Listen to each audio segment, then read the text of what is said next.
Well, hello. Welcome to my channel. Today we're going to be doing the movie theme of Jurassic Park. So, with the release of the new film, Jurassic World Rebirth, I decided, oh, Jurassic Park seems like a good theme to go to. I have not seen the new film. I do plan on watching it, but my favorite one is Jurassic Park, the original.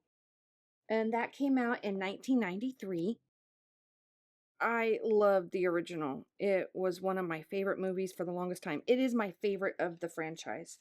It's based on a novel written by Michael Crichton, and he wrote the novel in 1990. And like I said, the movie came out in 93.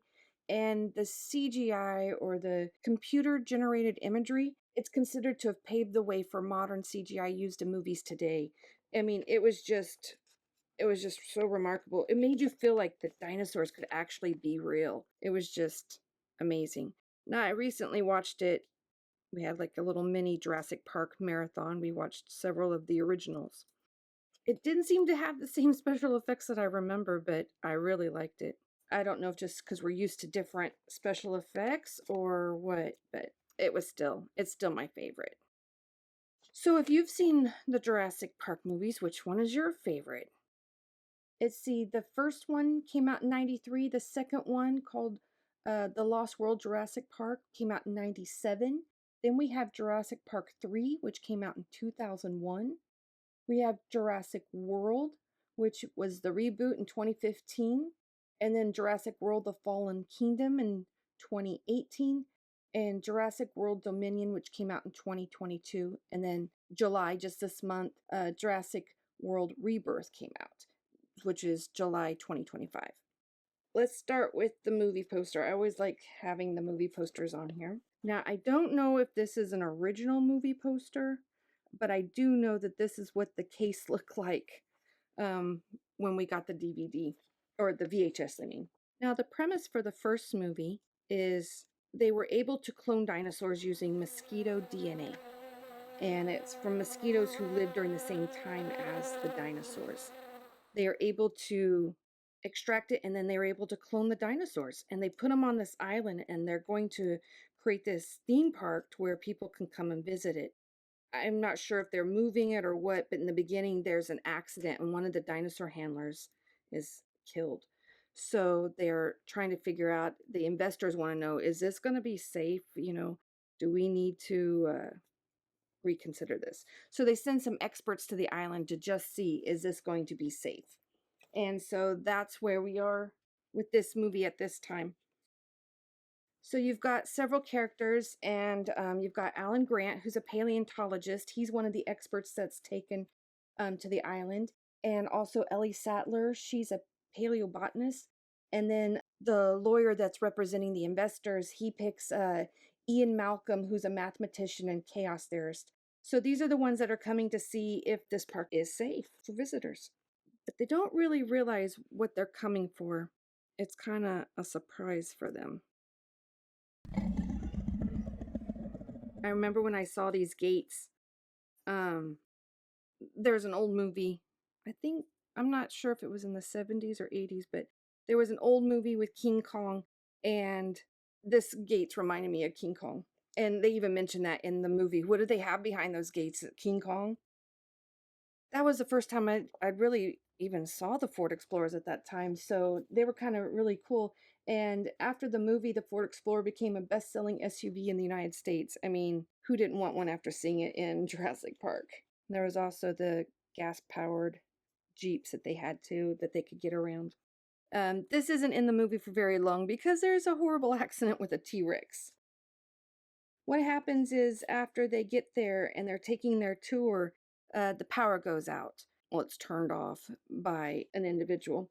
So the dinosaurs get loose. And so they're trying to navigate this park and get back alive. And when they feel the tremors of the T-Rex coming, that's when you see that. But there's lots of dinosaurs in there. So let's start adding some of the dinosaurs.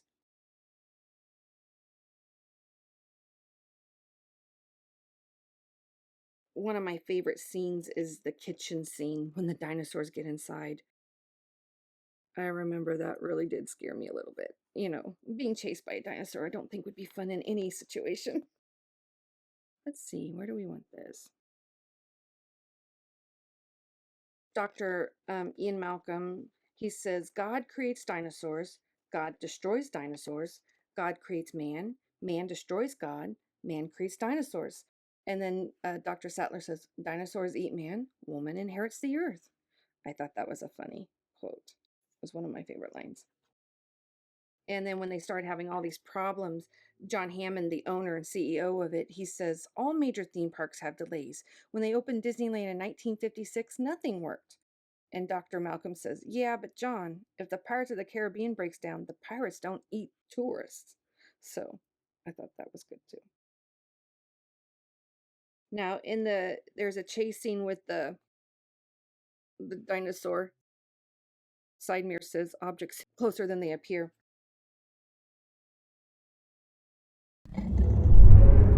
I I thought that was hilarious. I don't think I'd even noticed that on mirrors until after that movie.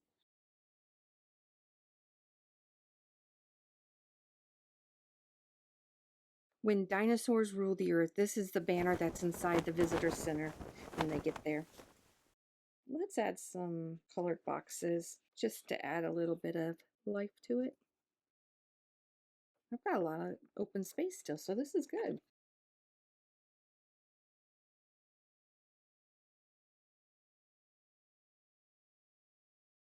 That looks too much like that, I think.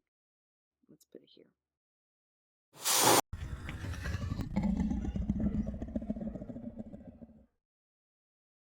Let's see. Let's add some dots. Some of the characters in there are Hammond's grandchildren, Lex and Tim, and they kind of go on this scary adventure with the paleontologist Alan Grant. I think I probably should put some here. And so he helps them survive the park and trying to get back. I don't know. Adventure, I don't know, but I think I'd be scared to death to be let loose in the park with all those dinosaurs. Let's put some more dinosaur stickers in here. I had bought some Jurassic World stickers, which, you know, that sounded, you know, fine with me. But the problem was when I got them home, I thought I could use some of the dinosaurs, but they were not stickers. They were tattoos, temporary tattoos. So I didn't decide to use them. I'll just put some dinosaurs throughout here. There's so many dinosaurs. I would try to say the names, but I don't think I'd get most of them right. So I'm not going to try. I mean, there's so much excitement, you know, they are in the car and then they're taking the tour and the power goes out. T-Rex gets it loose. He starts flipping the car over. They end up in a tree and the poor kids, they're just thrown around and everything. And then one of the funny things is, you know, they're falling and falling and then it's like they get out of the tree and the car falls on top of them and they're like, we're back in the car. It's like, it just, there was so much things going on. It still holds up. It's still one of my favorites. And one of the quotes too that he says, the Hammond, he says this a lot throughout the show, but he says we spared no expense. And so every time he's describing the park, he's like, and we spared no expense, just the best. So, well, let's see. I've got some room for some more. So let's see what we can fit in here. I see so much blank space. Maybe not as much blank space as I thought. Let's just put a few here, maybe. Well, I think that might do it. I do look forward to seeing the new one, but I enjoyed all of them. I've seen them all except for the current one, and but still Jurassic Park still is my favorite. And I hope you enjoyed this. If you did, please hit the thumbs up, the like button, and subscribe. Thank you very much.